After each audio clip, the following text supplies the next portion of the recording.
Et salut à tous et bienvenue dans ce nouveau live sur la chaîne Twitch Your Thunder France. C'est Pierre qui vous parle. Je suis très heureux de vous retrouver pour un nouvel épisode. Ça fait quelques temps qu'on n'a pas enregistré, encore plus qu'on n'avait pas fait de live. Et en plus, j'étais pas là sur les derniers. Donc, très content de vous retrouver avec moi aujourd'hui pour parler bien sûr du match qui vient de s'écouler là contre les Wolves. Un match assez intéressant. Et des dernières semaines du Thunder depuis les All-Star Break parce que nos derniers épisodes datent un peu de cette période-là. On avait été assez actifs. Et ben Tom, on est entre anciens, Tom, comment ça va? Ça va, entre anciens, effectivement. Salut le chat. Et ouais, on se retrouve pour la huitième victoire de suite d'OKC. Une belle victoire contre Minnesota, donc on va en parler. Et puis on va pouvoir aussi revenir globalement sur ce qu'on voit depuis le post-All-Star Break, parce que comme tu l'as dit, on n'était pas revenu depuis. Donc voilà, ça va faire une bonne occasion d'en parler. Ouais, alors honnêtement, on n'était pas trop disponible non plus, mais c'était un peu une stratégie aussi de se laisser un peu de temps pour voir ce qui allait se passer pour le sur Star Break, parce qu'on avait laissé un Thunder fatigué, un Thunder blessé, un peu dans proie au doute. Et puis, ben, force est de constater que depuis le break, qui a fait du bien, 11-1, avec pour seule défaite ce back-to-back à Détroit où plein de joueurs avaient été laissés un peu au repos et où d'ailleurs on n'est pas si loin de ça de gagner. Donc vraiment un Thunder qui a retrouvé un gros rythme de croisière et on va en parler. Et en plus de ça, où tous les joueurs n'étaient pas revenus au début, notamment Shea n'était pas revenu, J-Dub n'est pas revenu du tout, Mitchell vient de revenir, donc on va en parler. Et puis voilà, on va vous donner un peu nos grandes idées, en gros, sur ce qui vient de se passer ces dernières semaines. Et j'ai fait la remarque à Tom que sur son première intervention, il y avait un bruit bizarre quand il parlait. Est-ce que Vous vous inquiétez m'entendez pas, mieux? Est-ce là, je que crois est-ce que que c'est c'est mieux. réglé? Je crois que c'est mieux. Ah, Tom, eh ben, on va y aller. Ça va être un peu plus décousu, je pense. Aujourd'hui, on a moins un programme quadrillé, etc. Tom, déjà, peut-être en t'appuyant sur le match qu'on vient de voir, est-ce que tu as une idée qui se dégage déjà de ce match et peut-être que tu peux transposer, si tu prends un peu de recul, à ces 12 derniers matchs du coup qu'on a vus depuis le break? déjà, chose importante, la dynamique est très bonne. On en a souvent parlé du fait que c'est important post-All-Star Break d'avoir une bonne dynamique en vue des playoffs, que l'an dernier, on l'a vu, les 2 meilleures équipes post-All-Star Break de NBA, c'était OKC et Indiana, bah, c'était les 2 finalistes, hein, donc il y a pas de secret. OKC a quasiment gagné tous ses matchs. Donc pour l'instant, ça se passe plutôt bien. Après pour ce qu'on voit un peu plus sur le terrain, moi je trouve qu'il y a il y a des choses intéressantes qu'on voit et des joueurs qui se dégagent spécifiquement. Et ce match contre les Wolves, c'est un bon symbole de ça.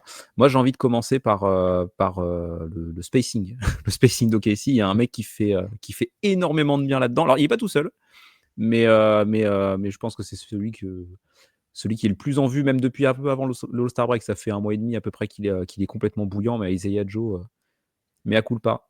En pré-saison, j'étais sceptique sur le rôle d'Isaiah Joe. Je commence par un point individuel plutôt qu'un point collectif, mais vraiment, je suis assez Change, bluffé par ce qu'il mais c'est bien. propose. Et je trouve que bah, le match contre les Wolves, c'est un très bon symbole de ça parce qu'il plante 20 pions, il fait énormément de bien.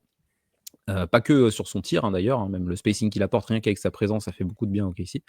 Et je trouve que c'est important de le pointer du doigt parce que tu vois, on en avait parlé, d'ailleurs, on en avait parlé tous les deux, je crois, du fait qu'OKC essaie de trouver plus de solutions via de l'attaque dans certains choix de coaching, etc. Et essayer de pas trop dépendre de sa défense.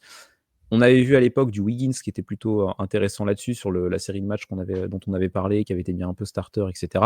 Mais là, franchement, depuis un mois et demi, voire 2 mois, c'est Isaiah Joe qui crève l'écran là-dessus et qui permet de trouver beaucoup de solutions concernant OKC et qui permet de pas forcément d'entamer une transition de style de jeu, mais de donner plus d'armes et de cordes à l'arc géant qu'a Marc Daigneault, parce qu'il y a quand même énormément de bons joueurs dans cet effectif. Donc voilà, petit SO pour Isaiah Joe pour embrayer surtout sur les choses qui permettent de débloquer offensivement et sa présence permet à OKC d'être plus dangereux de ce côté du terrain. Ouais, on va parler de Joe qui est c'est l'exemple même de l'homme, mais même avant le All-Star Break. Il avait commencé déjà à prendre feu, on va dire depuis la trade deadline, avec une certaine raison qu'on va évoquer aussi, qui l'a peut-être un peu réveillé. Mais vraiment, je pense qu'il y a 2 choses pour lui qui l'ont fait, être là où il est maintenant.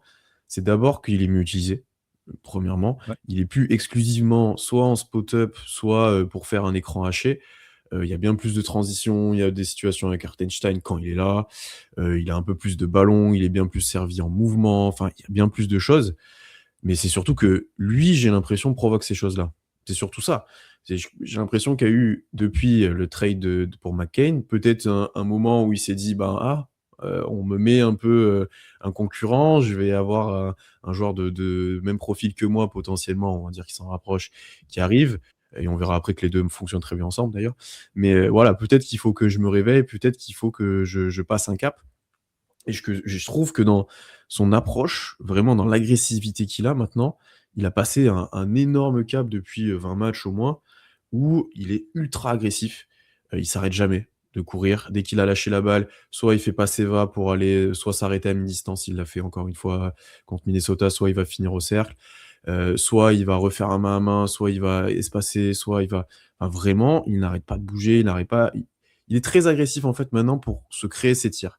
Avant, il était un peu plus dans l'attente et donc des fois, il en prenait 10, des fois, il en prenait 2. Là, je trouve que les matchs où il en prend vraiment peu, à part celui contre Boston où il a été moins utilisé, et j'y reviendrai, ce match m'a pas bien plu.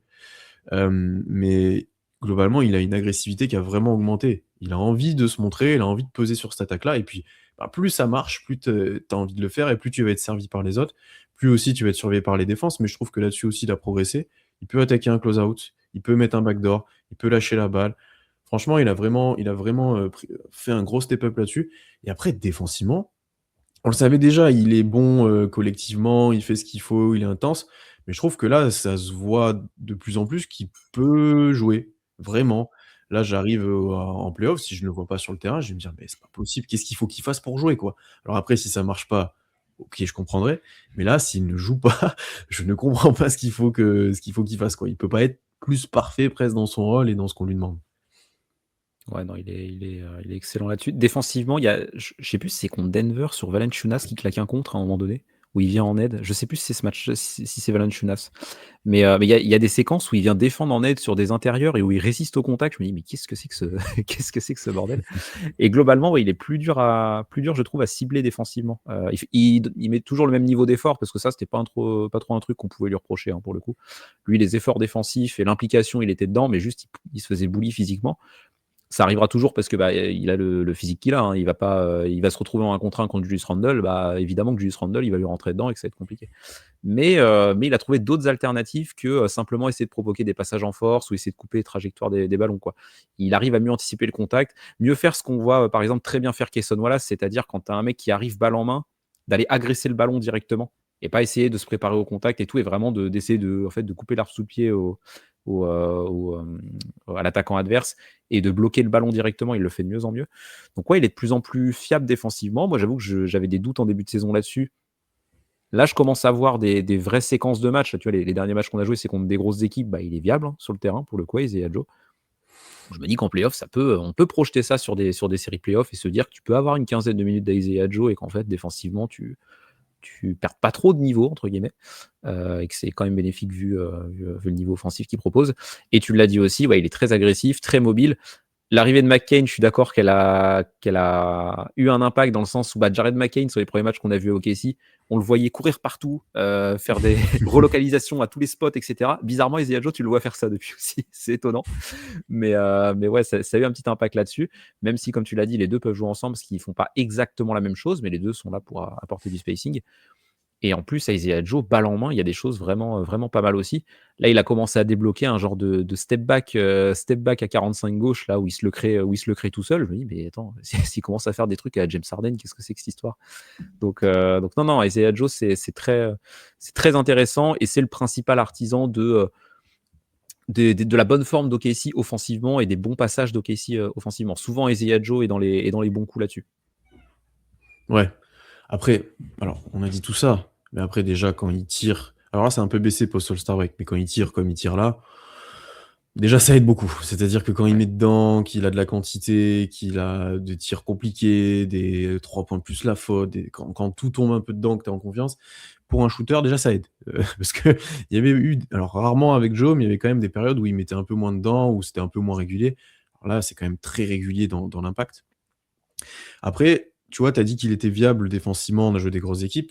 Je suis complètement d'accord avec toi. Mais je sais pas si Daigneault a encore complètement accepté ça. Et moi, c'est le match de Boston, Ouais, et Boston, on ouais. en parlera au global, mais tu as quand même repris le virage. On va mettre Kayson et on va mettre Dort. parce qu'il y a Jaylen Brown, parce qu'ils sont tous un peu capables en face de faire des choses avec la balle aussi, parce que Boston est une équipe un peu comme ça. Et donc, je peux pas me permettre de mettre beaucoup McCain, beaucoup de Joe, qui n'ont pas été archi bons quand ils sont rentrés, mais ils ont très peu joué. Et pour le coup, le Dort et Kesson n'étaient pas spécialement meilleurs offensivement, pour le coup. Donc, tu vois, j'ai encore ce petit sentiment de me dire: «Ah, est-ce qu'il a encore pleinement confiance en lui?» Tu vois, là, pareil, contre Minnesota, il rentre début de deuxième quart-temps. Il n'avait pas joué avant. Ouais. OK, pourquoi? Comment? On reparlera, je pense, on fera un gros point rotation et un peu idée de marque qui cristallise pas mal de critiques et notamment sur ce match. Mais voilà, il y a encore des questions où je me dis: «Est-ce que la confiance est pleine encore là-dedans?» Et c'est la même chose pour le prochain qu'on va aborder, même pour McCain, c'est la même chose. Quand il rentre et qu'il est chaud, il reste sur le terrain. S'il met pas dedans offensivement, bah, tu le sacrifies directement pour un défenseur. Ce que je peux comprendre parce qu'il est limité physiquement, mais mettez-le sur le terrain. À un moment, ça va se débloquer offensivement et ça arrivait encore une fois, ce soir. Ouais. Ouais, là, ce soir, bah, le coup de chaud qu'il a, qu'il a, c'est Ouais. en deuxième mi-temps, quoi. Ouais, il est énorme, Jared McCain et même défensivement sur ce match-là, il a été intéressant contre Minnesota. Pour gratter des ballons et cetera, c'est la première fois que je vois Jared McCain vraiment viable défensivement sur une rencontre contre une équipe qui Mmh. n'est pas une équipe, tanking, quoi. Donc ouais, après, je serais un peu plus sceptique sur McCain en playoff dans le sens où je suis moins convaincu par la défense parce que, il se fait un peu plus, il se fait un peu plus cibler, un peu plus facilement en tout cas et tu vois contre Boston par exemple, autant Isaiah Joe ça m'avait pas trop choqué le fait qu'il ait pas été, très bon et juste avec Daigneault, tu pas assez utilisé je trouve aussi. Autant McCain quand il est rentré sur le terrain, il a pris, hein, il a pris tarif Ouais, bah, offensivement. ouais. Donc c'est vrai que là, à ce moment-là, il rentrait pas ses tirs, c'était compliqué de le remettre, quoi. Mais ouais, l'apport de McCain, le problème est plus présent. Franchement, sur plein de situations, même, sur ses premiers matchs, bon, il se bat et cetera, mais c'est encore plus flagrant que Joe, physiquement ou même un Marcus Smart, je me souviendrai toujours dans les premiers matchs, l'a posté, presque ouais. 3 actions d'affilée, quoi, tu vois? Ouais, il s'est pas privé. Mais McCain, de toute façon, après, c'est logique, hein. McCain, là, je regarde, il a joué 75 matchs en NBA en carrière. Ouais, voilà, faut qu'il prenne de l'expérience, qu'il prenne de l'âge, et cetera, qu'il essaye de trouver sa place dans une défense d'une top équipe. Voilà, c'est pas facile. Surtout qu'il a une grosse blessure qui l'avait un peu coupé dans son élan en saison rookie. Mais après, oui, effectivement, McCain, il apporte un truc, un peu de tenue de balle, beaucoup de shoots, notamment de l'autocréation aussi. C'est ça qui est intéressant avec Joe et McCain, c'est qu'ils sont capables de se le créer, leur tir. Ça, c'est cool. Donc, sans parler de créer des décalages spécialement, mais de profiter des décalages. Donc ouais, c'est un apport positif. Évidemment, bon, je l'ai dit sur Twitter, on en a parlé et tout. Merci Daryl Morey, voilà, on ne le répétera jamais assez, mais Isaiah Joe et Jared McCain contre 2 paquets de chips, merci. Merci pour ces cadeaux. Mais oui, non, il a un apport qui est intéressant. J'avoue que je suis agréablement surpris, moi, par Jared McCain. Non pas par le joueur en lui-même, parce que c'était un joueur qui a montré des vraies bonnes choses en saison rookie, mais le fait que ça clique tout de suite à OKC et que globalement, il est plutôt positif hein, dans la plupart de ses entrées, en tout cas. Ouais, c'est Ouais, il est intéressant. Et là, positif. Mmh et là mh. contre Minnesota, bah, il a clairement fait une grosse différence. Première mi-temps, la line-up qui est mise en dehors de Chet à McCain et Joe en même temps, tu pouvais dire que tu allais prendre la sauce défensivement. Ça a été un petit peu le cas, mais tu as bien compensé offensivement et cette line-up là, elle s'en sort avec un plus-minus positif. Donc ça veut dire que ça peut tenir. Et en deuxième mi-temps, il a pris feu. Donc évidemment, ouais, Jared McCain, c'est un bon point aussi. C'est bien ce qu'il fait depuis son arrivée. Mmh. Bah, alors déjà, juste pour la saison régulière, il te fait gagner des matchs. Enfin, Ouais. honnêtement, alors peut-être que tu gagnes sans lui, mais il te débloque plein de situations. Encore une fois, suite ce soir, en deuxième mi-temps, tu es peut-être moins tranquille s'il met pas tous les 3 points, s'il a pas la relation avec Hartenstein, s'il prend pas feu et c'est pour ça qu'il reste un peu plus longtemps d'ailleurs sur le terrain. Il ressort à la fin, ce qui était logique, mais il reste un peu plus longtemps sur le terrain. Donc rien que pour ça, j'ai envie de dire, pour ce qu'il peut apporter dans ces matchs-là, j'ai envie de dire, le trade est positif, pour l'instant en tout cas, mais ça en prend une très bonne direction. Maintenant, il y aura la vérité playoff et on sait que la vérité playoff, surtout au OKC, si tu es en difficulté défensivement, surtout quand il y aura, on espère, un J-Dub de retour en forme pour les playoffs, que la Mitchell est en train de revenir, donc qui prend des grosses minutes aussi, sur le guard.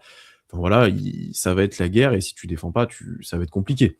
Alors après, rien n'exclut qu'il ne joue pas. Un match où tu es en galère, comme ça arrivait beaucoup l'année dernière en attaque, tu le fais rentrer, il te met 15 points en 20 minutes, tu es très content, il t'a débloqué le truc et je le vois clairement arriver sur au moins un match celui-là.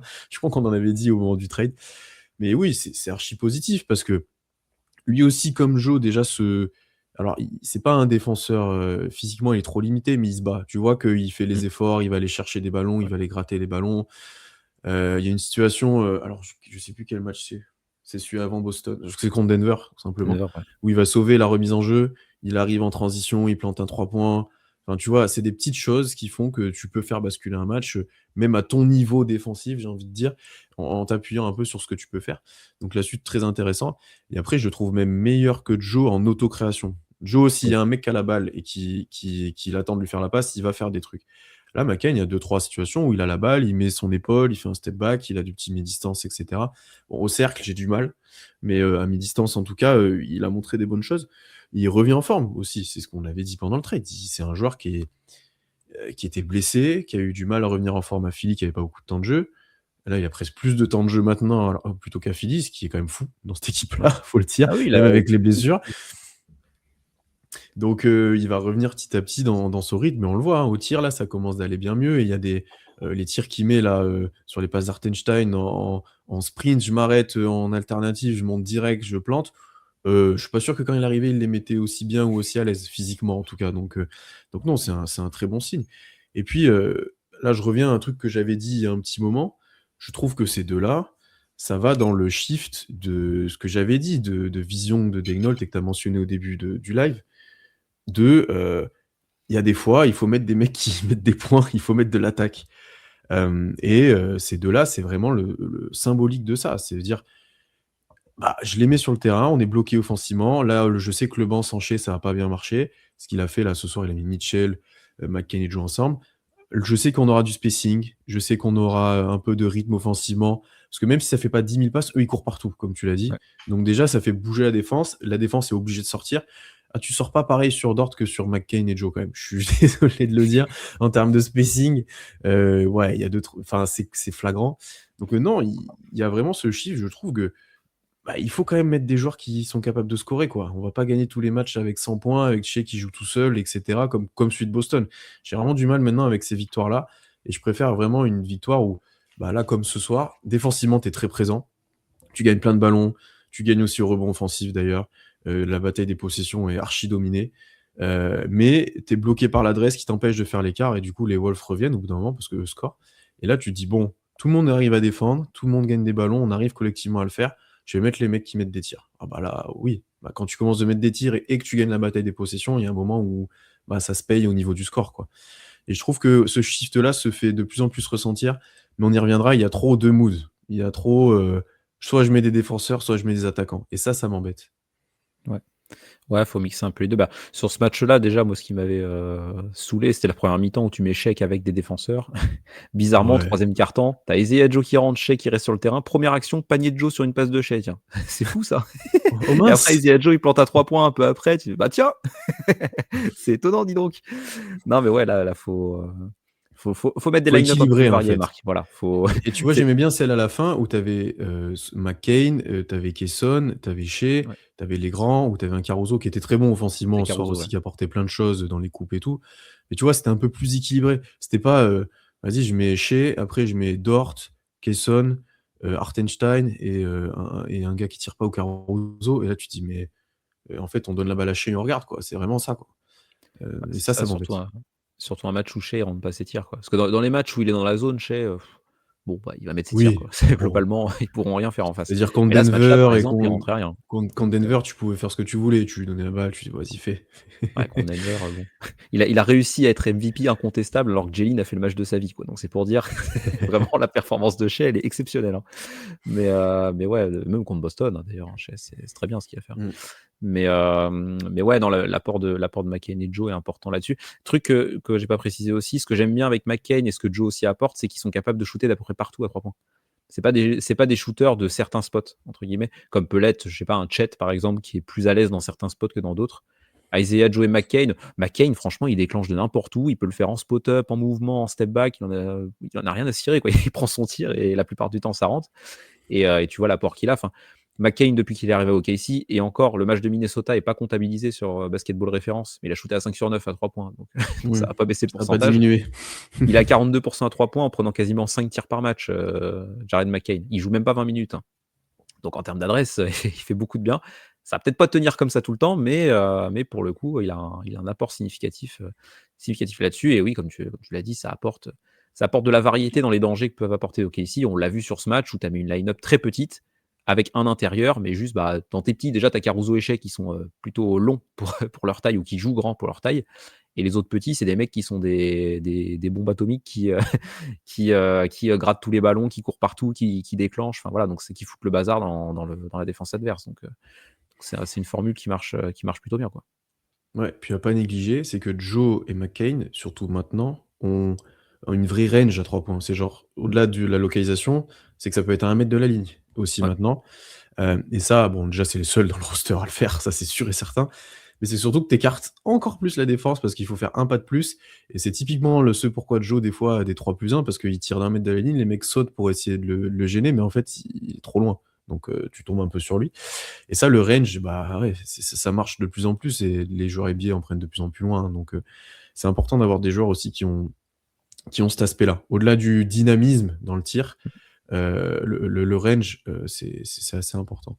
Ouais, ça Et cache tu l'as des choses. mentionné, Petite chose, vas-y. ça fait 2 partenaires aussi pour Hartenstein pour les Ah handoffs. ouais. Et ça, là, il y Ah, en a une pour McCain. Oh là là, il oh y en a la 2. passe qu'il a envoyée. Il y en a Et celle, il y oui, en la a 2. deuxième, elle est belle aussi. Oh là là, il s'est régalé Hartenstein, Incroyable. hein, franchement. Et bah, tu as parlé un peu aussi des line-up à un seul intérieur. Bon, ça a été aussi dû aux blessures, on va l'avouer, même si Chet joue de moins en moins tout seul et que tu as souvent Hartenstein ou Jay Will sur le terrain. Mais Jay Will, enfin, là, Ouais. on a mentionné dans le chat, Jay Will, qui a profité, entre guillemets, des blessures aussi au poste de pivot sur certains matchs ou des absences, notamment contre Denver, mais qui globalement est sur une période de sa carrière où il a rarement aussi bien joué. Parce que les tirs sont dedans, et vraiment, tu sens qu'il est et en confiance et serein sur ses tirs, et même commence d'être respecté, je trouve, de plus en Ouais. plus. Parce qu'au bout d'un moment, quand il t'en met, oui, quand il t'en met plein, tu es obligé de sortir un petit peu. Hem, je le trouve moins pénalisant défensivement. Alors, il verrouille pas une défense comme Hartenstein, il verrouille pas la défense comme Chet et cetera. Mais tu vois, c'est moins négatif qu'auparavant. Est-ce qu'il est un peu mieux placé? Est-ce qu'il bouge un peu plus et cetera? J'ai pas toutes les explications, mais je trouve largement moins négatif et c'est un peu plus viable. Bon, après oui, Jokic, il te met 35, mais c'est Jokic concrètement, Oui. pourrait être à peu près n'importe qui en face sur le match qu'il a fait, bon. Mais tu vois, je le trouve de plus en plus pertinent, en tout cas. Après, on avait aussi peut-être sous-estimé le fait que, c'était un jeune pivot, concrètement, Mmh. qu'il a aussi évolué physiquement et qu'il a progressé. Mais vraiment, il est sur le meilleur stretch de sa carrière et en tant que 3e pivot, même 2e ou 1er sur certains matchs, il a fait l'affaire quand il devait le faire, en tout cas. On l'a un peu moins vu, là, contre Minnesota notamment, il a peut-être eu moins de tirs, il a eu moins de choses, mais lui aussi, il a permis de remporter certains matchs. Il a débloqué pas mal de situations et puis, mine de rien, lui aussi peut t'apporter du spacing, du tir parce que, voilà, lui, la raquette, c'est pas son domaine. Il va pas y mettre un pied concrètement et au-delà de ça, quand Caruso est là notamment, il est intéressant parce que Caruso va jouer le poseur d'écran et va jouer les cuts. Alors avec plus ou moins de réussite, je suis pas toujours satisfait de ses réussites au cercle, mais là, ce soir, ça a plutôt bien marché. Et lui, il va se planquer dans un corner et autres et c'est intéressant parce que le pivot adverse, sait pas trop sur qui il va défendre, sur qui se mettre et cetera. Donc non, grosse période aussi de Jay Will, qui était pas non plus toujours plus, respecté, on va dire, dans la fanbase ou même par nous, mais là, depuis l'All-Star Break, avant ce soir, plus de 50% à 3 points. Bon, ça va. Ah, Jay Will, je suis content. Ah, je suis content. Bon, C'est il est pour quand même. Charlélie ça, c'est Ah dédicacé à voilà, Charlélie. voilà Charlélie, attention, en play-off, MVP des finales, Jay Will. Non, non, en vrai, oui, oui, Kamel en avait parlé dans le chat aussi qu'on pouvait pas parler de spacing du Thunder sans parler de Jay Will, oui. Jay Will, tu l'as dit, il a 50% à 3 points depuis l'All-Star Break, c'est un grand malade. Avant ça, il était à 32%. Donc c'est pour ça aussi que l'impact est meilleur, c'est que les tirs, là, Ouais. ils rentrent, tu vois, pour le coup. Et justement, là, contre Minnesota, ses tirs sont pas rentrés, donc il a eu moins d'impact. Mais par contre, là où je suis d'accord avec toi, c'est que défensivement, c'est pas négatif. Pour moi, ça va quand même pas mal varier selon les match-ups qu'on va affronter. Tu vois, une équipe, Minnesota, ça correspond peut-être un peu moins pour lui. Contre Denver, par contre, c'est génial hein, pour lui de jouer. Ouais. Il va jouer 20-25 minutes hein, si on joue Denver en playoff. Hein. Faut Et pas se puis leurrer. Il y aura soit Hartenstein sur Jay Will, soit Jay ouais. Will sur Jokic et il va en chier Jokic. Quoi, parce que... C'est le seul match-up où il a l'avantage de vitesse. Ah ouais, non, mais c'est quelque chose. Hein. Et là, le contre-attaque, il passe ou il passe, j'ai dit: «Mais Mais c'est il quel l'a sur monde les ça?» il l'a sur les 2 intérieurs en plus, parce que c'est Valanciunas le Ouais. backup, hein. Donc vraiment il peut tracer tout le monde quoi. Il peut faire du 1 contre 1 contre son adversaire contre Denver, c'est assez lunaire. Mais ouais, il est plus pertinent défensivement et le fait on en avait parlé en début de saison et on l'avait pas trop vu sur le début de saison, mais ça s'est vu de plus en plus que Jay Will avait perdu du poids et qu'il était un peu plus fin pour essayer d'être plus mobile et Mmh. cetera et que c'était quelque chose dont même au Thunder ça avait parlé et cetera. bah, ça se voit sur le terrain, quoi. Jay Will, il y a de plus en plus de moments où il y a un décalage qui est créé, il fait une feinte à 3 points, le mec saute, et ben il va aller au cercle, il va être assez mobile pour aller finir au panier Ouais. et la finition au cercle est pas spécialement meilleure qu'avant, mais c'est juste qu'il arrive à mieux, à être un poil plus rapide, quoi, pour y aller. Donc il va être plus dur à contester.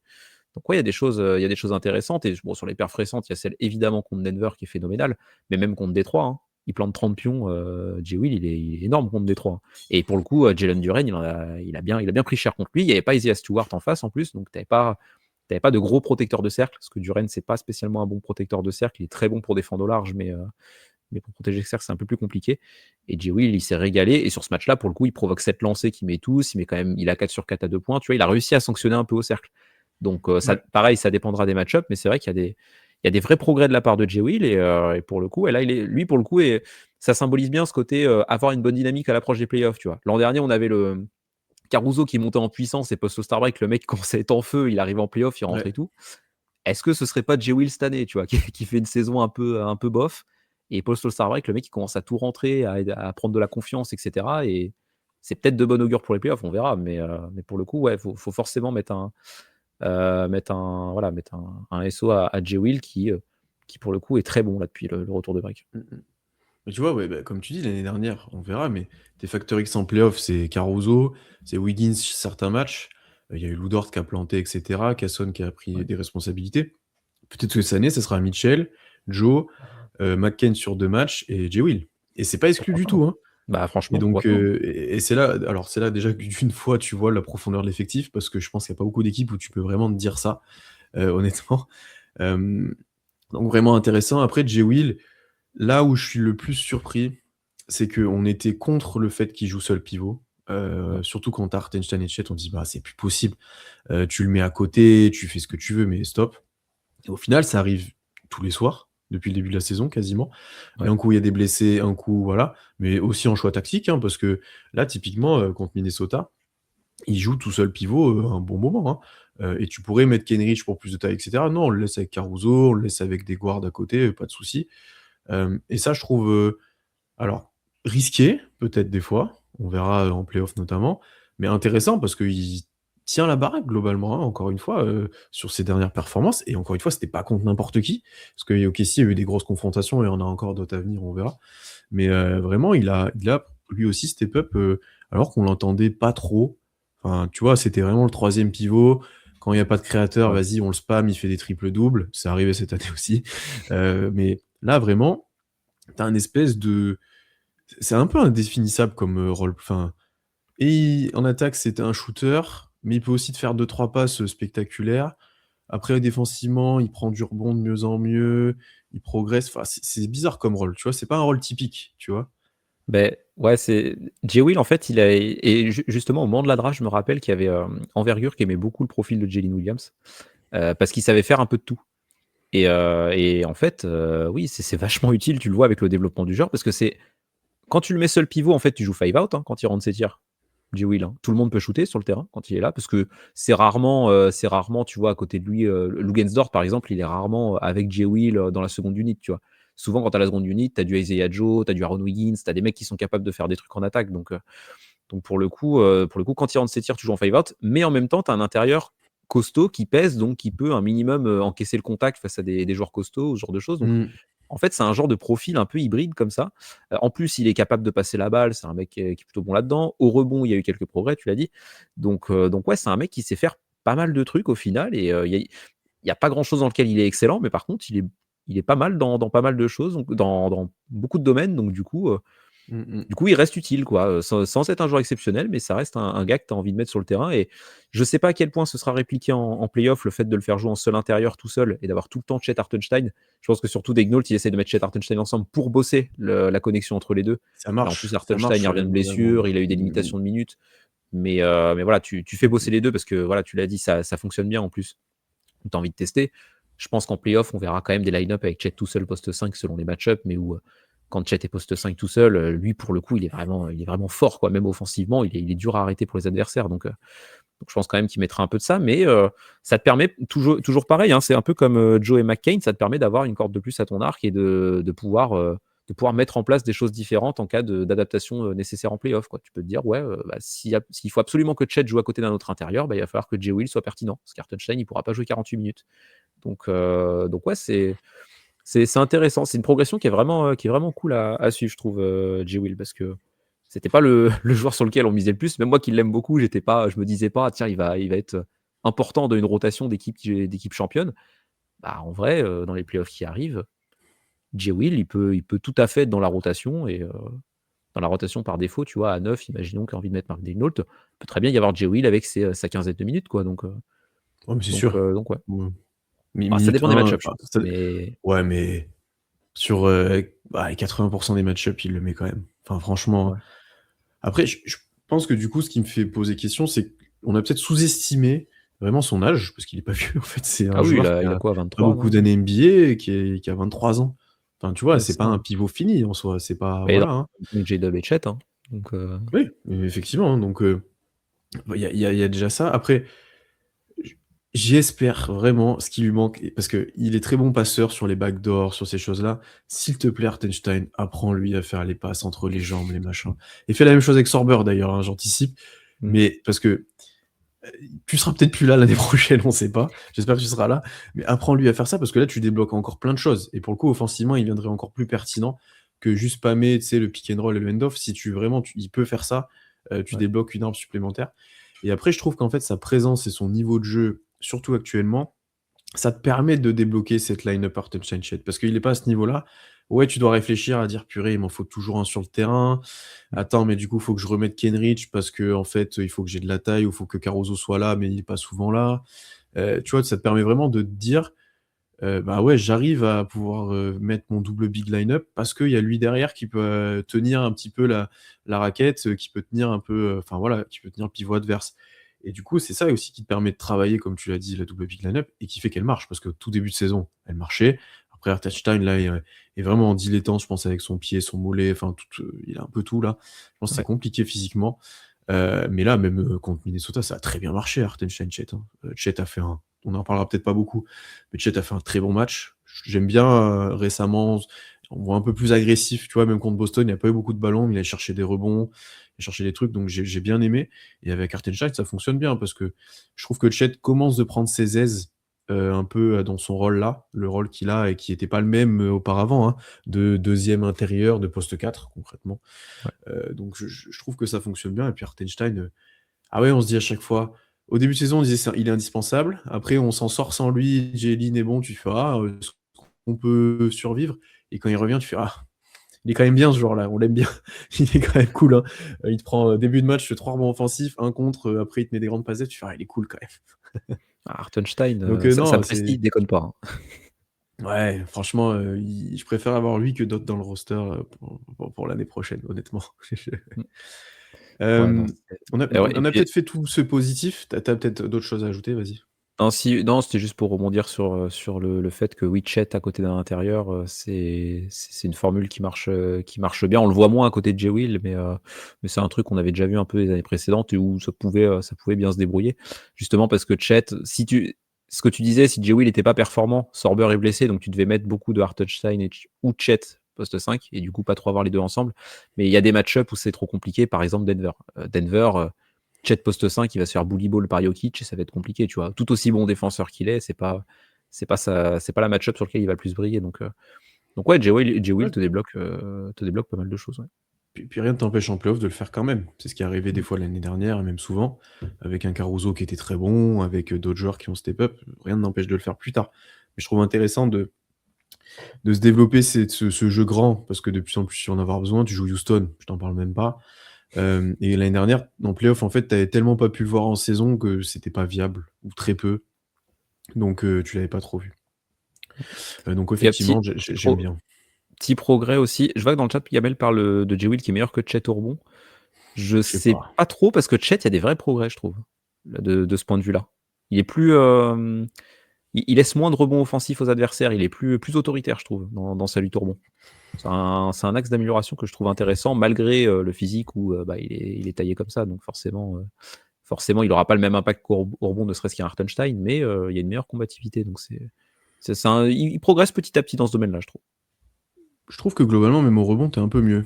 C'est peut-être moi qui me fais une idée, mais Ouais, j'ai l'impression quand même. tu vois, j'ai quand même cette impression-là que la post-All-Star Break, tu es un peu mieux. Je pense pas que ça se ressente vraiment dans les chiffres, mais tu vois, j'ai moins eu le sentiment de me faire défoncer au rebond. Tu vois, où vraiment, t'as des matchs, tu fais, oh là là, quel enfer. T'en laisses toujours, hein, mais OKC, on a pris aussi des biens. Et d'ailleurs, au rebond offensif, je trouve par contre qu'il a progressé. Mais peut-être parce qu'il se place mieux, il est un peu plus. Enfin, ouais, actuellement, j'aime bien ce que Chet, comment Chet joue. Et c'est pas que du tir ou de l'adresse, c'est ouais, un peu l'état d'esprit. Des fois, on l'a beaucoup critiqué, justement Ouais. là-dessus, et il y a encore des matchs où il est trop transparent. Mais récemment, j'aime bien. J'aime bien. Bah, Boston, il est discret, mais il chope le rebond offensif et les Ouais, lancers de la gagne, quoi. C'est con, mais c'est pas t'as- le t'as- meilleur match de Chet, mais pourtant il est important, quoi. ouais, t'étais content de l'avoir sous le cercle ou pour défendre sur des extérieurs si ça switch, etc. Quoi. Des fois, t'étais content de l'avoir. Ouais. Ouais. Peut-être plus négatif maintenant, parce qu'on a parlé de ceux qui sont dans la pente haute, mais il y en a d'autres qui sont très bas. Là, je parle à un fan, mais je sais pas comment placer Kayson. Parce que quand il y avait vraiment zéro porteur de balle, honnêtement, il a montré des choses que on attendait de lui, mais même sans vraiment d'espoir. On avait vu par flash, mais là, c'était plus des flashs parce qu'il portait la balle concrètement. C'était le porteur de balle primaire. Et ça a tenu, honnêtement, ça a même marché. Ouais, t'as des matchs où vraiment il a montré de très belles choses là-dedans, des grosses stats. Et j'ai dit, même bah, là, sa valeur elle est en train d'exploser concrètement. Je voyais même passer des trucs où il y a des équipes qui doivent mettre des sous sur lui pour aller le chercher et en faire leur porteur de balle, etc. Et puis après, en fait, dès que Shea est revenu concrètement, ou même et encore plus maintenant, en fait, tu retombes dans un Kesson qui offensivement, bah, à part ses pick six ou ses contre-attaques où là il est très athlétique, même s'il essaie de plus en plus de dunker sur tout le monde, mais pas avec succès d'ailleurs. Le tir enfin, tu retrouves pas. Il mettait des grands pull-ups là, tu mets plus rien. Enfin, tu vois, je sais pas si ça. Lui, il a dit que ça lui avait profité, qu'il avait pris des reps qu'il aurait pas pu prendre normalement et qu'en playoff ça servira. Là, je l'ai pas vu dernièrement, tu vois. Donc, je sais pas comment toi tu le sens, toi qui l'apprécies particulièrement. Bah, bon, défensivement, c'est toujours très bien, Cason Wallace, il y a pas de souci. Là, ce match contre les Wolves, pareil, oh, il a fait des trucs défensivement quand même, c'était Surtout violent. en fin de match là. Quand il Ah, fait ouais, non, basculer avec là, Caruso défensivement, ça devient. Waouh. ouais, non, le duo Kayson-Caruso en sortie de banc. Là, j'ai eu des flashs des playoffs de l'an dernier où j'avais grand sourire comme ça, avec les mecs qui bondissent sur tous les ballons. En face, ils n'arrivent En plus à vrai, ça remonter une balle. ressemblait à un match de playoff de l'année dernière contre eux, Ouais, hein, ouais. où au début tu galères, tu mets rien, mais tu défends. Eux, ils sont un peu plus adroits, etc. Et puis à un moment, troisième quart-temps, ça pète. Tu fais ton run. T'as Kesson et Alex qui font leur truc. Enfin, vraiment, Ouais, c'est ça un ressemble match un de peu. l'année dernière. C'est ça. Mais bah, de toute façon, c'était une formule qui avait marché, hein, donc c'est toujours bien de, Bon, de la répliquer. à part Mais, Shea qui joue pas aussi mal en playoff. Peut-être juste. ouais, On ouais, pourra en lâché. revenir, mais. Ah, mais tes tirs, s'il te plaît, frérot, à un moment donné. La série de matchs à 20 points, on a eu chaud quand même, hein. Il a Mm. réussi, il a réussi à s'en sortir, mais c'était dur, hein. Mais ouais, bah, pour en revenir à Kayson, donc oui, défensivement, c'est très bien. Offensivement, en fait, je suis un peu deg parce que le moment où il était porteur de balle principal, je vous tanne depuis 3 ans avec ouais, Kayson, voilà, je suis sûr qu'avec balle en main, il est capable de faire des trucs et tout. Le mec il se retrouve avec les ballons, il est exceptionnel. Je me dis, mais attends, mais c'est bon, on y est. Même moi, j'y croyais plus. C'était génial. Et là, il se retrouve à plus trop avoir la balle. En plus, il y a eu le retour de Shea à la base, mais peu de temps après, le retour d'E.J. Mitchell aussi. Donc encore un mec qui te prend des ballons. Et en fait, Kayson Wallace offensivement, vu qu'on le voit plus trop dans le dunker spot et coupé au panier, bah, ça devient un spot-up shooter à 3 points, quoi. Et c'est pas, et pour moi, c'est pas un spot-up shooter, Cason Wallace. Il va être bien meilleur à faire ce que peut faire un peu plus un Caruso, par exemple, ou ce que fait plus étonnamment un Aaron Wiggins, c'est-à-dire de se rapprocher du cercle. Alors qu'Aaron Wiggins est censé être plus fiable, notamment de loin. Mais ce qu'il arrive à débloquer, Aaron Wiggins, le peu qu'il arrive à débloquer en tout cas, c'est en allant un peu plus près du panier. Bah, Cason Wallace, justement, moi j'aimerais bien qu'il pose des écrans, qu'il roule au panier, qu'il tente des trucs comme ça. Mais il le fait plus. Donc ça, c'est assez étonnant et c'est assez décevant parce que pour moi, c'est pas lui qui va t'apporter du spacing en playoff et il peut en pâtir en termes de minutes parce que tu auras les mecs dont on a parlé avant, qui peuvent te débloquer des choses via du spacing. Mm, mm. Ok, Kayson Wallace, il y a un match contre Denver où il avait fait un 7 sur 11 à 3 points, il avait été exceptionnel, mais c'était un match, quoi. Globalement, Kayson Wallace à 3 points, c'est pas l'assurance tout risque. Donc ouais, moi j'aimerais bien. J'aimerais bien le voir un peu plus actif off ball et un peu plus se rapprocher du panier, poser des écrans, faire des trucs de pivot, un peu comme il faisait l'an dernier, en fait, quoi. Des trucs, Mmh. comme faisait, je sais pas, le 1er que j'avais vu faire ça, c'était Bruce Brown à l'époque c'était à Brooklyn, je crois, à l'époque, Kyrie Irving, tout ça, et en fait, lui, il jouait «poste 4» entre guillemets, sur le papier, mais parce qu'il faisait le sale boulot, poser des écrans, aller au panier, et il prenait des petits tirs intermédiaires. Cason Wallace, il est capable de faire ça, donc ouais, je suis assez déçu de son utilisation depuis le retour de tout le monde. Parce que oui, il a du talent, Cason Wallace, et oui, dans une équipe moins performante, il aurait un peu plus la balle en main, il aurait des meilleures stats, il serait plus même valorisé offensivement, même dans la sphère NBA, je pense en général, parce qu'il a des qualités. Mais ces qualités sont pas assez bonnes pour qu'on s'en serve souvent dans cette équipe d'OKC. Mmh. Il y a trop de mecs bien meilleurs que lui dans ce domaine-là. Donc ouais, moi j'essaye de pas trop prendre en compte ce qu'on a vu quand tout le monde était absent, parce que c'est pas du tout ce qu'on va voir en playoff. Donc pour moi, c'est compliqué de projeter ça, même si ça peut lui avoir permis de débloquer des trucs du style drive balle en main, créer un décalage, finir au panier. Tu vois, c'est des trucs qu'on voit de plus en plus, notamment cette année. Ça, pour le coup, je sais qu'il sera capable de le faire sur un match. Il peut te faire un ou deux drives comme ça et te débloquer des points. Mais sinon, ouais, il faut qu'il se rapproche plus du cercle. Il faut qu'il joue autrement quand il y a tout le monde et que du coup, il a moins la balle, quoi. Là, c'est encore compliqué offensivement, ce match-là. Ouais, je suis d'accord avec toi. En fait, c'est un bon point que effectivement, il se ca il s'est pas caché, mais tu le vois plus. Concrètement, Ouais. là où, ben, à un moment, il est devenu Jrue Holiday, il portait la balle, il défendait, il mettait les tirs, c'était vraiment la compa. Quand il mettait là quand il était porteur balle primaire, c'était Jrue Holiday. Ah, Alors j'avais pas la franchement compa, mais ouais, c'est vrai que franchement, c'est pas c'était mal, ouais. ça. Je suis désolé, hein, c'était clairement ça. C'était, Jrue Holiday, jeune, voilà. Et c'est effectivement d'avoir un rôle, mais en plus, il est capable de le faire parce qu'on a déjà vu où il était très bon près du cercle, très bon dans le dunker spot, très bon dans ces choses-là. Et là, on l'a moins vu, on l'a moins utilisé aussi, peut-être parce que tu joues avec plus de grands, aussi parce qu'il y a d'autres joueurs qui jouent ce rôle-là. Caruso, par exemple, le fait bien aussi. Mais là, il met pas dedans. Il a mis dedans un peu quand il était tout seul, mais là, il met pas dedans. Il est à moins de 30 là, post All-Star break. Bah ouais, si offensivement, tu ne drives pas ou tu ne vas pas près du cercle, bah, ils vont te laisser tirer, hein, concrètement, et tu vas pas mettre dedans. J'ai bien aimé d'ailleurs là contre Minnesota, il y a une action en fin de transition où la balle lui arrive et au lieu de se contenter de tirer à 3 points, il va feinter, et c'est l'action où il essaie de postériser, Edwards, Mmh. et il y a faute. Et tu vois, il fait l'effort de dribbler supplémentaire alors qu'il pourrait plus tirer, il essaie de monter au cercle, et ça, je me suis dit: «Ça, c'est intéressant», parce que tu sais que lui, il a la capacité de le faire et qu'il se contente pas juste de tirer, en mode, «Oh, ça va rentrer un moment», quoi. Non, non, il est allé driver. Donc ça, j'ai bien aimé, mais c'est encore trop faible. On est retombé dans, le début de saison où, bah, on voit rien, quoi, et c'est embêtant, alors que tu te dis: «C'est pas possible, c'est pas le même joueur». Le gars prenait des pull-ups, jouait tout seul, il mettait, des passes décisives dans tous les sens, enfin, et là, c'est un joueur qui n'est plus capable de rien faire, enfin, ou qui n'a ni la balle, et quand il est là, il est un peu, en dilettante, donc tu dis: «Bah, ouais, est-ce que c'est juste des flashs? Est-ce que c'est un joueur, qui n effectivement, je suis d'accord avec toi, ne peut pas assumer ce rôle-là régulièrement. Un AJ Mitchell, dans le profil, pourrait, par exemple. Ouais. Kesson n'est pas de ce bois-là, je pense. Mais par contre, défensivement, c'est encore une fois, c'est autre chose.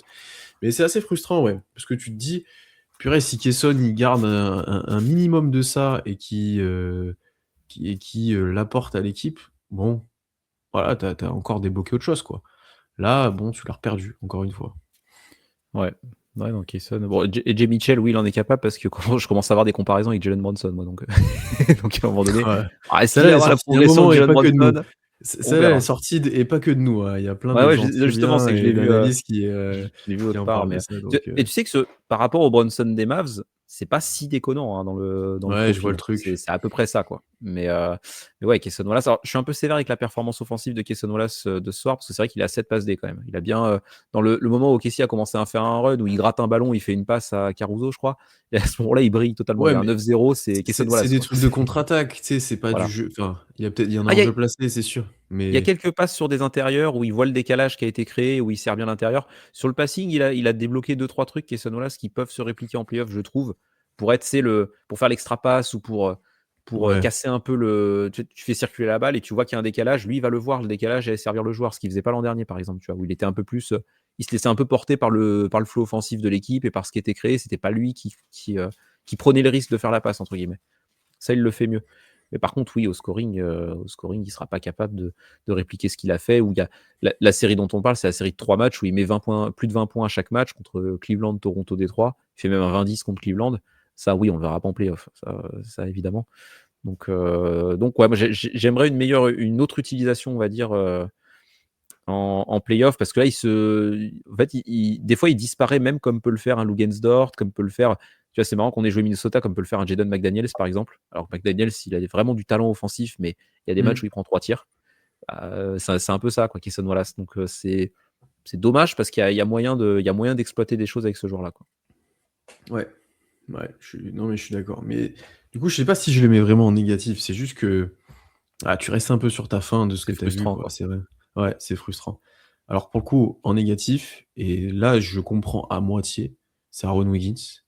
Euh, alors, je pense que, et j'en ai parlé avec certains sur Discord notamment, il y a une part où on avait beaucoup d'attentes pour lui, notamment dans son vis-à-vis avec Joe, entre guillemets, où voilà, il s'était un peu comparé. Et il n'a pas forcément répondu à ça. Au début de saison, il était bien. Il y a eu sa blessure qui, je pense, l'a pas mal handicapé et il a du mal à revenir, je trouve, depuis.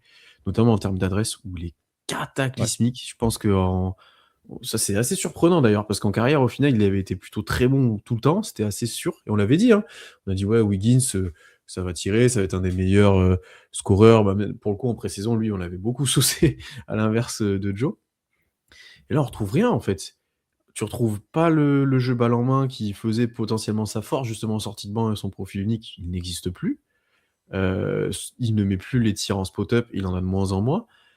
Et du coup, Daignault, en plus, l'utilise très bizarrement. Tu sais plus quel rôle il a, tu sais pas quel temps de jeu il va avoir. Là, ce soir, c'est un des premiers à rentrer, il joue 3 minutes, il ne rejoue jamais. Enfin, il y a une part où ça, pour lui, ça doit être dur aussi de se projeter dans un rôle comme ça. Ouais. Alors après, il y a toujours des flashs ou des matchs où il aura un peu plus de ballon, il va mettre une contre-attaque, il va être servi sous le cercle, il va finir, etc. Mais il y a moins ce mojo à chaque fois, il arrive à mettre des tirs des N1 au cercle, il est très adroit en toucher.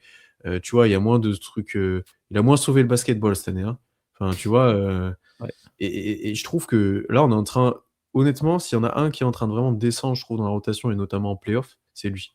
T'es potentiellement en train de le perdre et de te dire est-ce que j'en ai vraiment besoin l'année prochaine? Parce que tu vois, il y a les défenseurs, il y a McCain, il y a Joe, t'as Topic qui arrive. Enfin, tu dis lui, est-ce que je vais m'en servir? Est-ce que ce serait pas un contrat à échanger pour autre chose? Ou voilà, tu vois. Après, le montant du contrat est Non, très je suis sympathique. d'accord Donc avec toi. c'est pour ça, mais Mais justement, t'as plein d'équipes qui seraient assez intéressées et tu peux ouais. à nouveau renflouer tes choix de draft, je pense, avec un joueur comme ça. T'es une équipe en reconstruction, début de construction, t'as ce joueur-là qui arrive, franchement, ça peut le faire. Enfin, si tu te bases sur certaines choses, je pense qu'il peut être intéressant. Ouais. Non, mais oui, il a forcément une hype. Bah, de toute façon, après, ne serait-ce que pour la hype, c'était contre Sacramento qu'il a mis 41 points l'an dernier? Je crois que c'est Ouais, Sacramento. possible. Où il y avait Ouais. personne, c'est possible. Donc, Sacramento, forcément, ils vont être intéressés. Euh, mais ouais, non, Aaron Wiggins, c'est.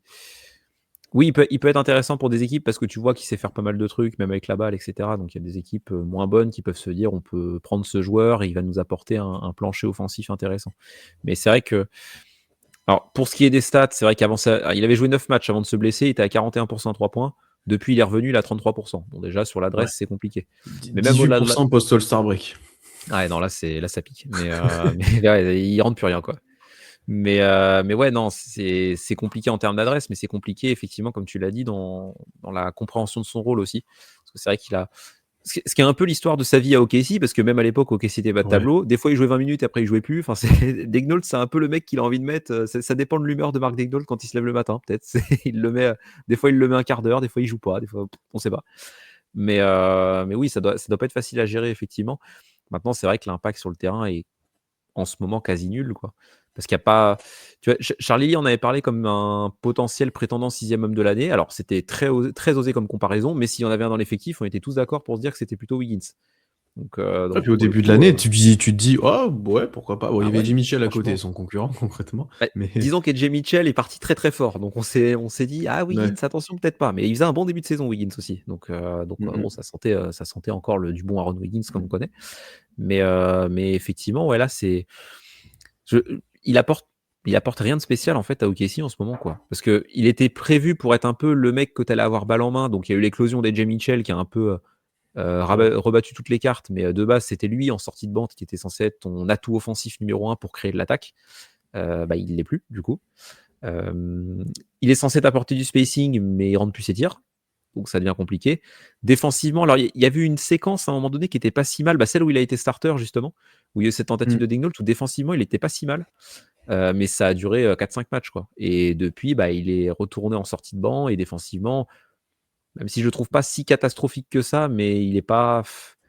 Il est Bah, moins bon que pas mal tu de mets joueurs pas de sur le terrain l'équipe. pour ça. Que- Bah oui, c'est. Ouais, puis même quand je vois les performances, Isaiah Joe m'impressionne plus défensivement qu'Aaron Wiggins, tu Mm. vois. Donc en fait, au final, ouais, il va te finir quelques paniers au cercle, mais c'est compliqué de lui trouver un rôle. Et c'est vrai qu'en playoff, je suis même pas sûr qu'il soit dans la rotation. Je pense qu'au début des playoffs, il va être mis quand même un peu, mais il peut vite sortir, quoi. Si tu dois restreindre ta rotation à Ouais. 8-9 joueurs, je pense pas qu'il est dedans, Aaron Wiggins, hein. Donc c'est ce qui est assez étonnant, quoi. Ouais.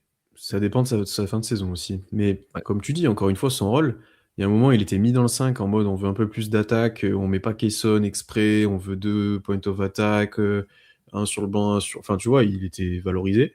Et Mm. derrière, en fait, est-ce qu'il a vraiment déçu à ce point? J'avais pas l'impression non plus, tu vois. Ça allait, Et hein. puis là, du coup, tu es dans le prisme négatif du joueur que tu sais pas pourquoi il arrive plus et tu y joues plus et enfin, tu vois, t'es pas dans le bon truc, quoi.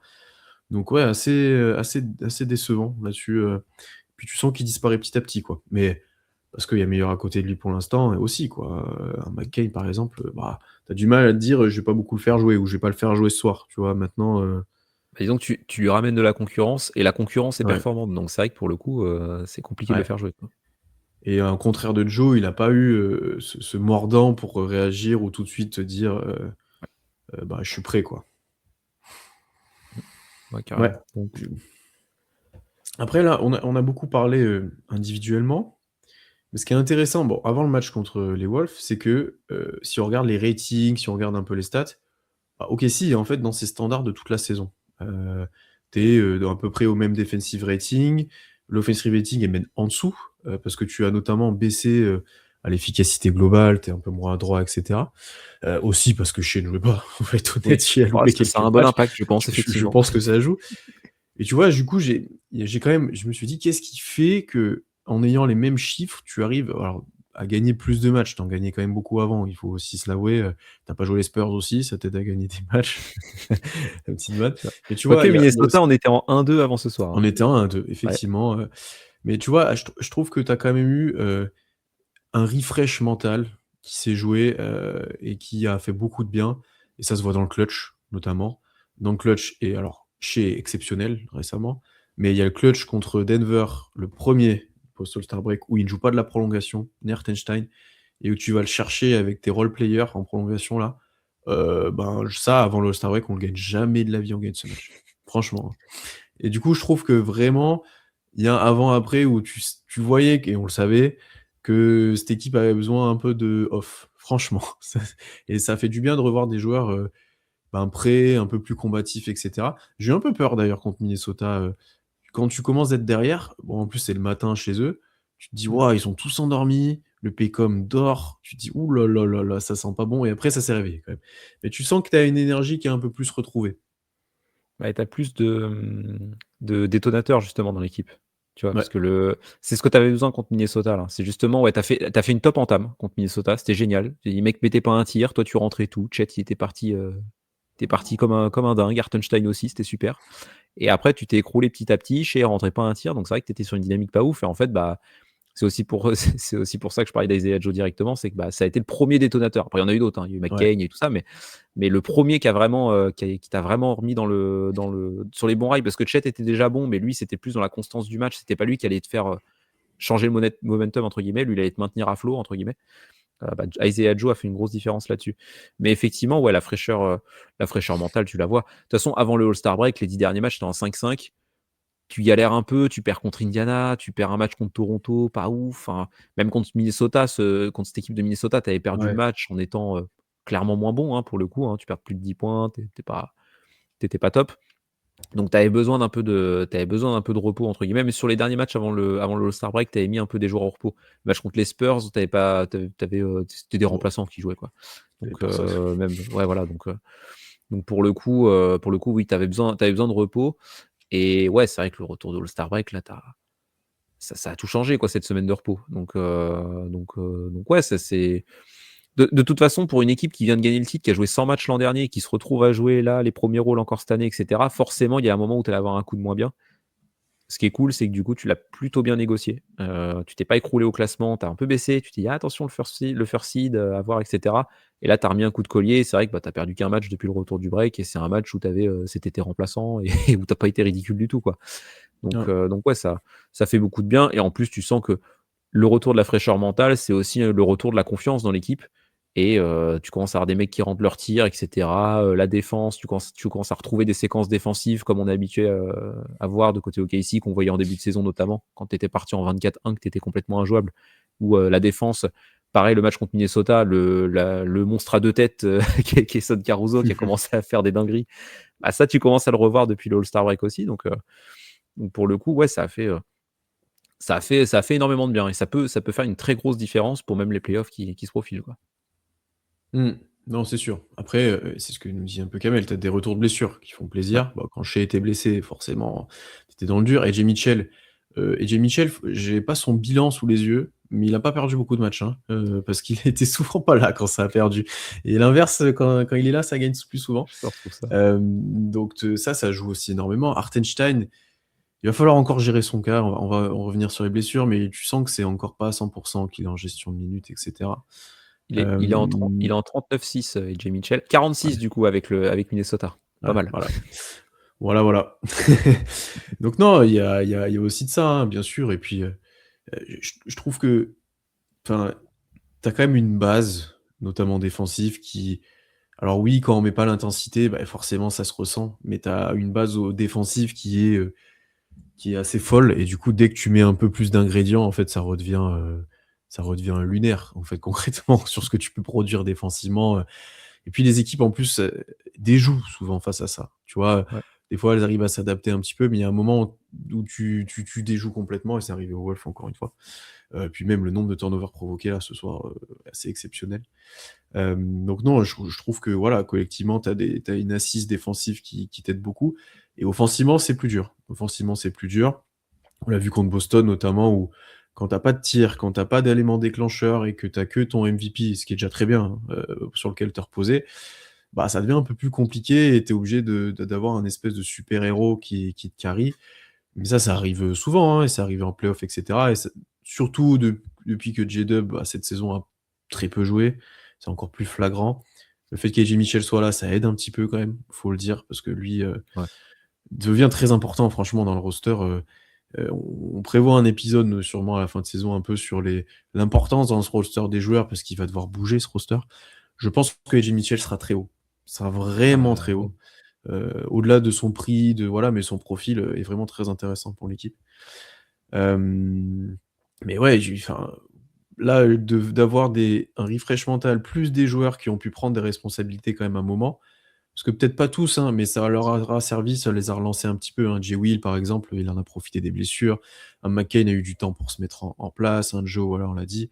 Donc non, ça c'est intéressant pour la suite de la saison. Après, maintenant, faudra revenir tous en forme. Puis il faudra qu'on parle de Shea quand même, parce qui fait des dingueries depuis quelques temps quand même. Il est pas mauvais. C'est un bon petit joueur de basket, quoi. Mais, effectivement. Du Non. coup, j'ai calculé pendant que tu parlais le bilan sans AJ Ouais. Mitchell. On est en 13-9, hein. On joue le play-in, hein, sans AJ Mitchell. Ah, Attention, hein. C'est quelque chose je quand même, hein. je dis pas que c'est que dû à lui parce qu'il y a plein de blessures, Hartenstein est souvent pas là, Caruso c'est une fois sur 2, J-Dub est presque pas là de la saison, mais quand Il y a même, un moment où il était ça pas se là, il y avait pas ressent. Shea non plus. Mais bon. Mais Ouais. oui, ouais, il est fondamental. De toute façon, c'est l'histoire de la saison, AJ Mitchell. Pour le coup, Mmh. c'est exceptionnel. Même moi qui l'ai mis en joueur à suivre, je voyais pas ça du tout, hein. On va pas jouer je vais pas jouer l'oracle ou quoi que ce soit. Non, c'était totalement imprévu, hein. C'est énorme ce qu'il est en train de proposer.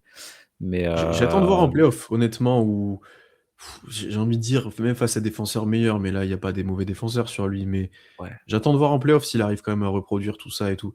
Mais tu vois, même ce soir contre Minnesota, il est pas archi adroit, il est pas archi bon, et quand même au 4e quart-temps, il te fait un run où c'est 2 passes décisives, il met un 3 points avec la planche, tu dis: «Bon OK».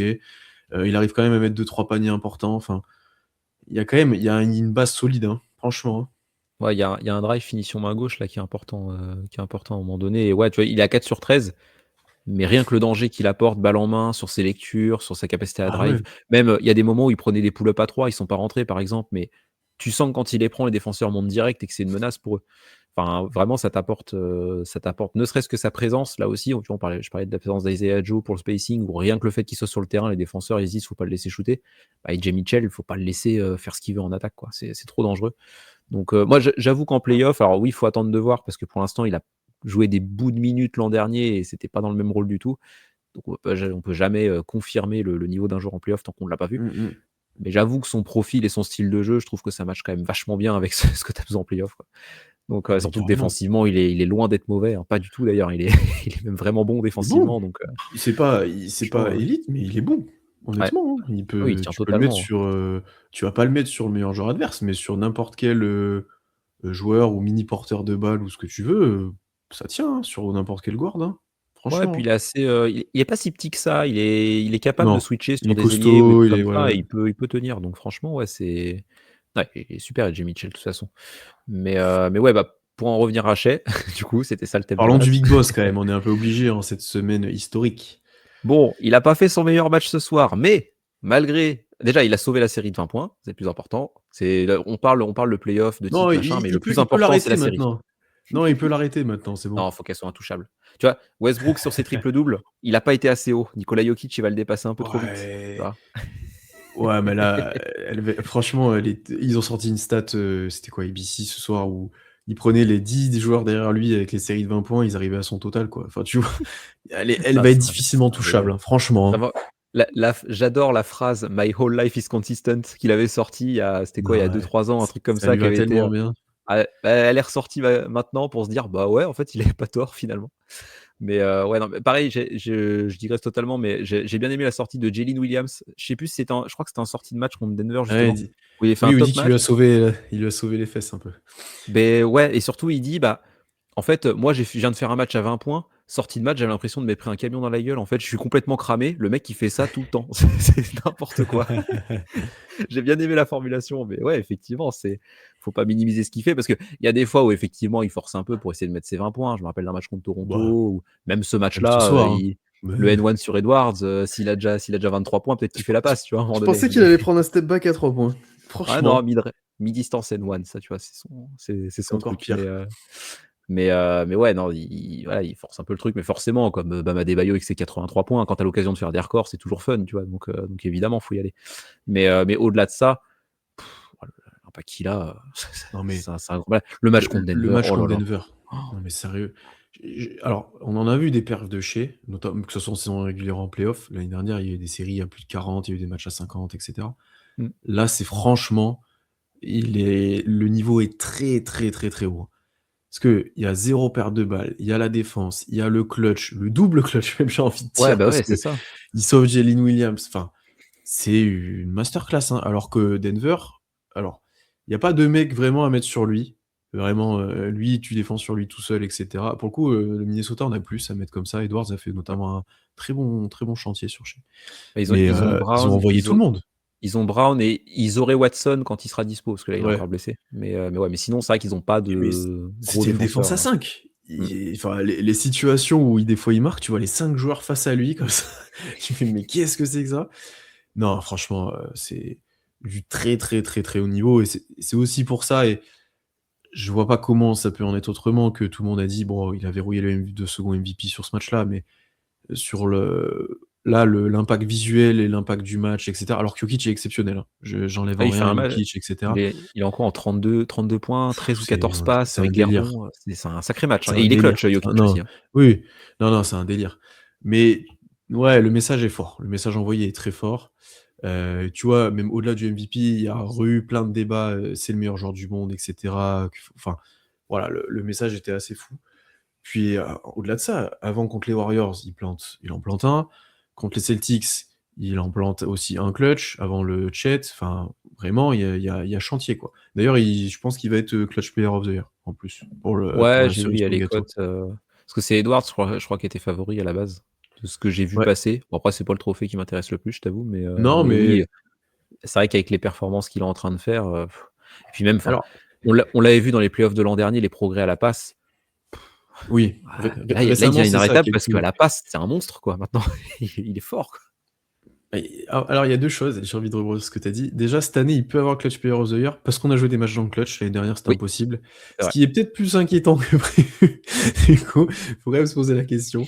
Mais oui, après, c'est la création. Enfin, ça sera jamais un passeur, comme Jokic ou Doncic à faire des grandes transversales, des trucs, que tu vois pas, des passes assez magiques, que voilà, qu'un Guidi même, par exemple, pouvait faire des fois enfin, tu vois? Un passeur comme ça. Mais là, dans le passeur fonctionnel plus plus, dans les choix sur les prises à 2, dans la gestion de la balle, qui cherche quand, à quel timing et cetera. Ah, là, il y a des vrais progrès par contre. Franchement, et notamment Denver. Bah et Denver, c'est le paroxysme de ça, au 0 perte de balle, 15 passes D, comme le dit Kamel aussi.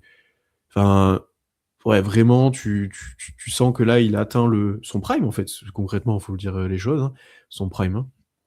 Bah, là, il a 27, donc c'est l'âge, hein, C'est de pas toute grave façon. s'il fait pas la toupie. Oui, bon, OK, mais au-delà de ça, les autres il y a des meilleurs passeurs que lui, ouais. Mais ouais, vraiment dans la gestion, on va dire dans le total contrôle de l'attaque. On va dire, il a progressé. Ouais, ouais, non, bah, disons que tu l'as dit, c'est pas un passeur inventif. C'est un passeur, Mmh. enfin, «mécaniquement» entre guillemets, ou en tout cas qui lit très bien le jeu. Mais voilà, ça va pas être le magicien de la passe, un peu comme, au tir par exemple, Steph Curry, c'est le magicien du tir, tu vois? Il déclenche des trucs complètement dingues. Si tu regardes ce que faisait un Ray Allen par exemple, son tir, c'est pas un tir magique, par contre, ça rentre tout le temps, tout le temps, tout le temps, tu Mmh. vois? C'est bosser, bosser, bosser. Shai, Oui.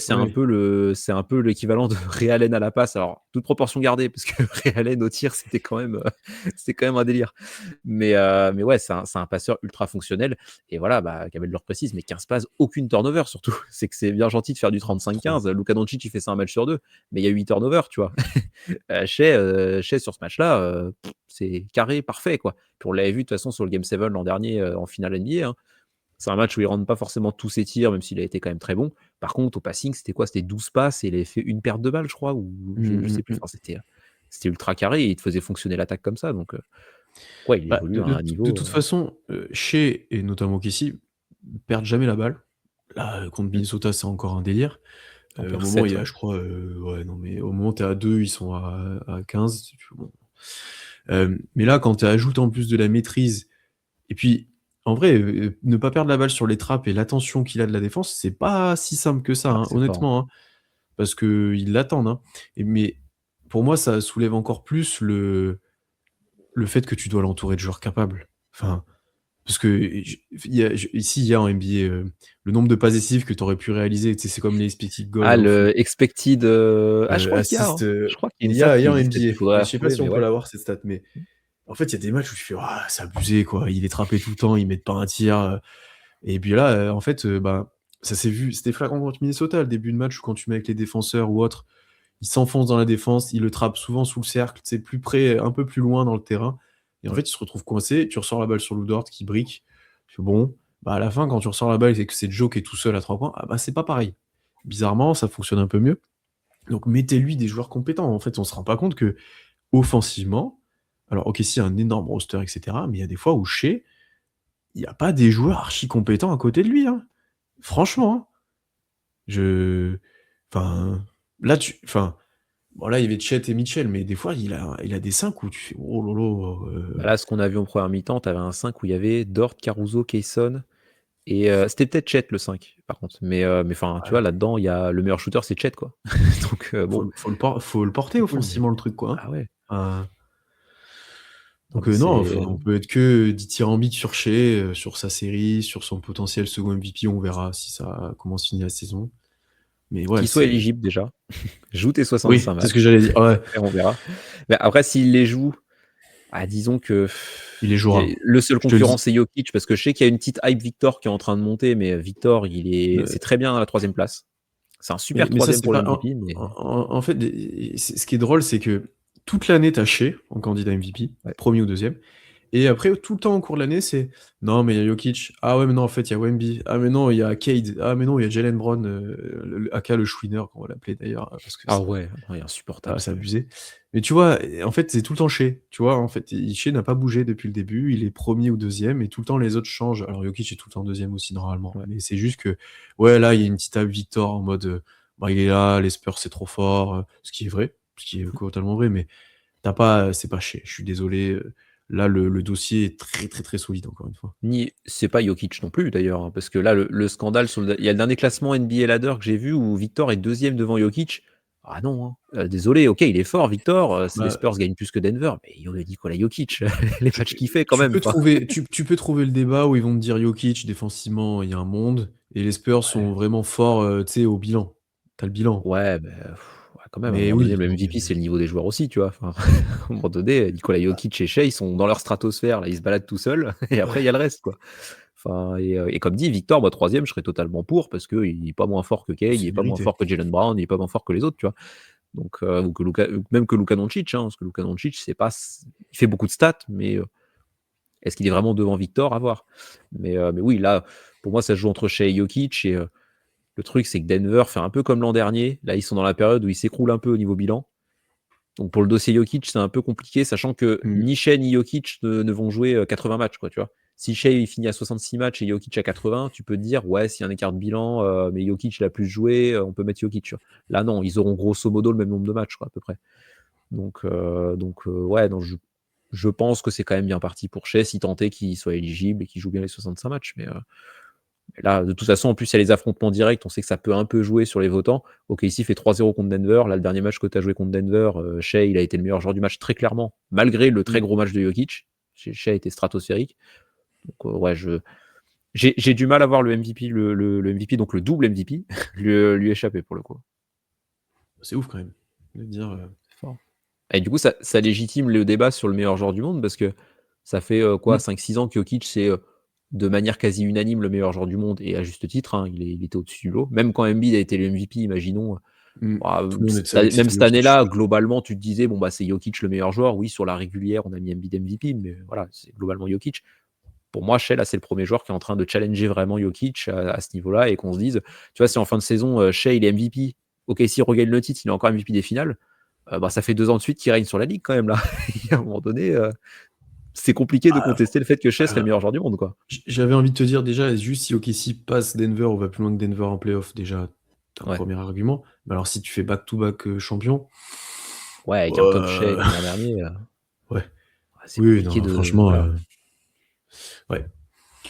Bon, voilà un peu ce qu'on avait à dire sur la période actuelle. Quand même, petite projection avant de finir sur la suite.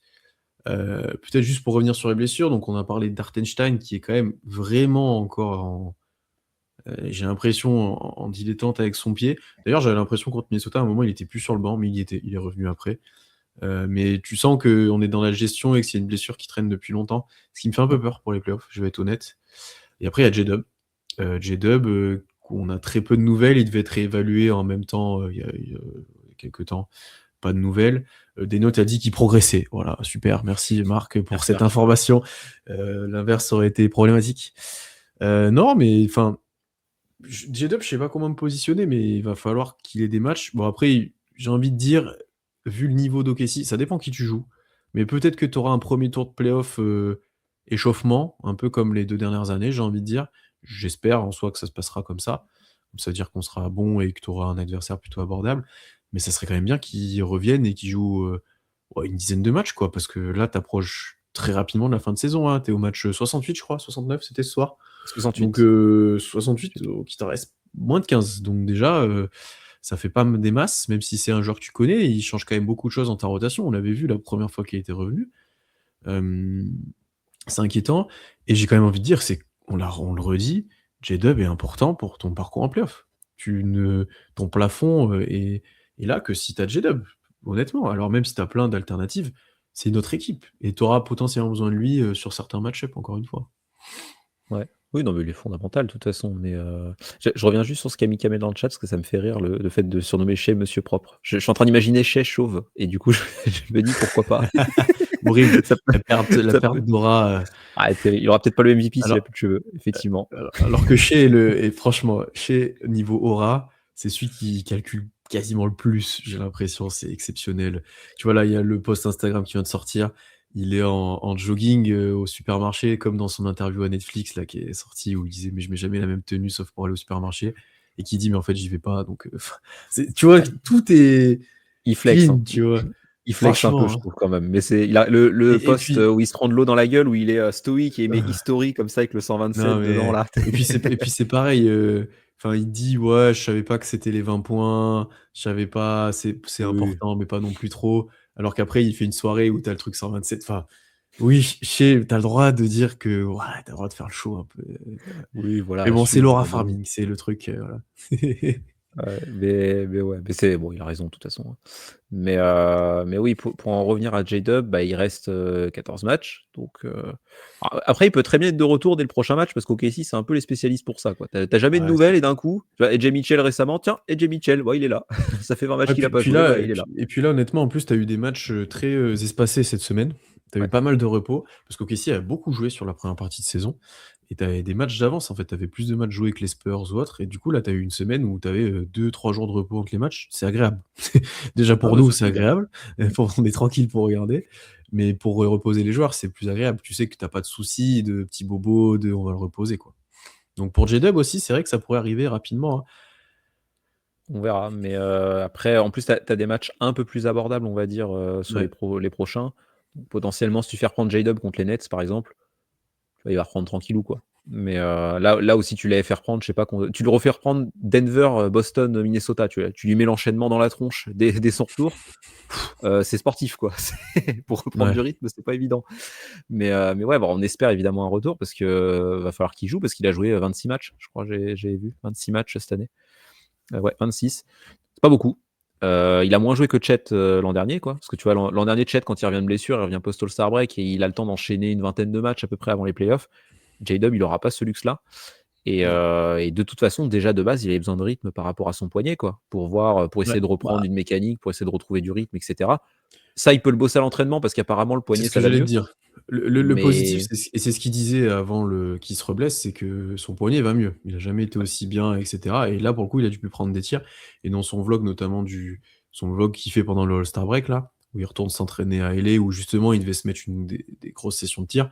Bon, il l'a fait, mais il l'a fait, un peu plus statique que prévu, on va dire. ouais, Mais ouais, normalement son tir, c'est le rythme qui va manquer, c'est pas forcément du tir. Voilà, c'est là c'est où ça. avant c'était, bah, il sentait plus le poignet, c'était une autre problématique.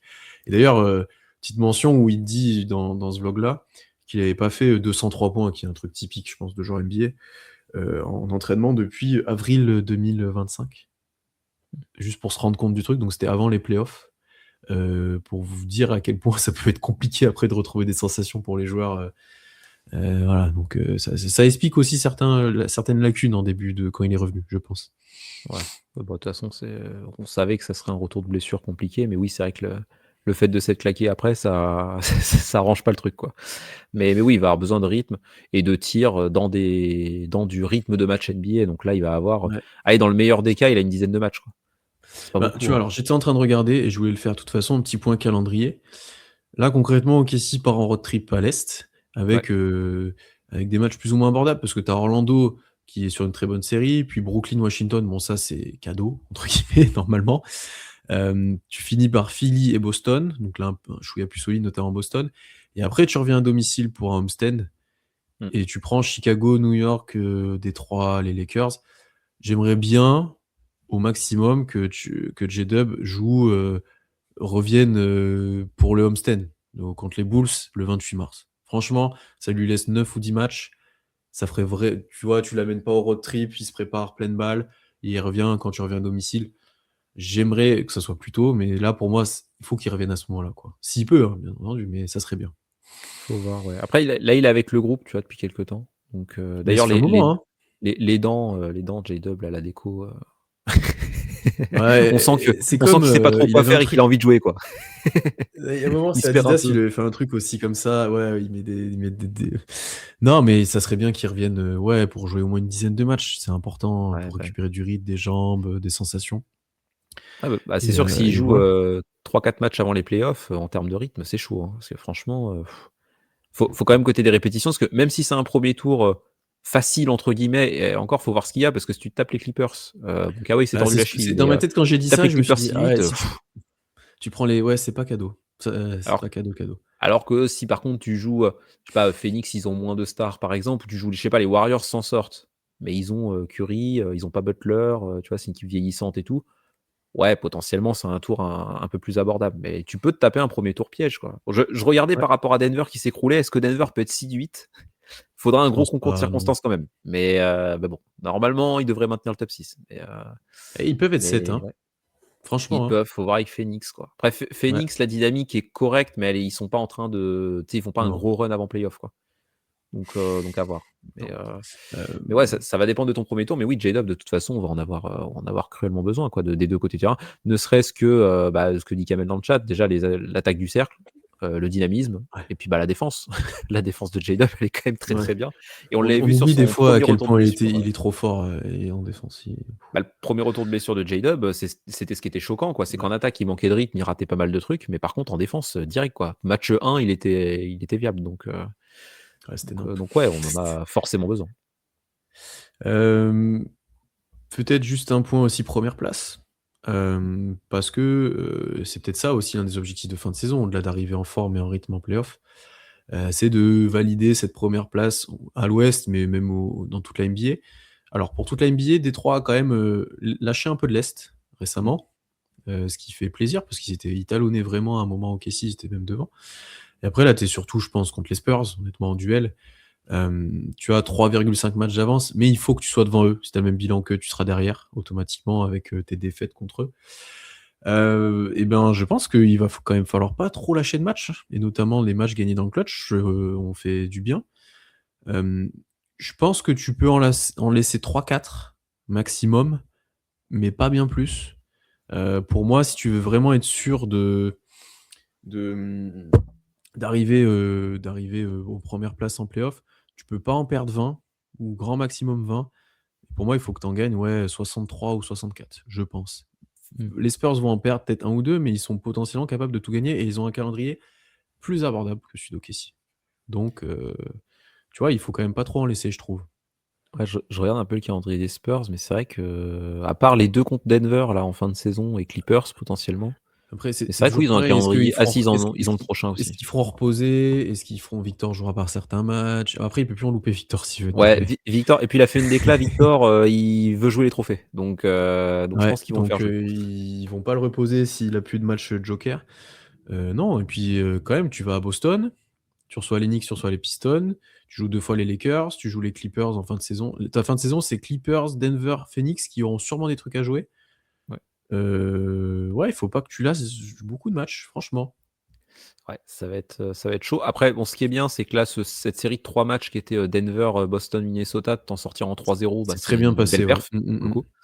Donc tu es capable, d'ici la fin de saison, de perdre, 2 matchs, hein. Imaginons, OKC, il en reste 14, ils peuvent faire 12-2 et hop, on n'en parle plus, quoi. Ouais. Mais oui, je suis assez d'accord avec le fait que à 20 défaites, tu seras peut-être premier, mais faut pas plus, quoi. Faut vraiment, faut vraiment pas perdre plus. Après, si tu arrives à 20 défaites, c'est que tu es en 9-5.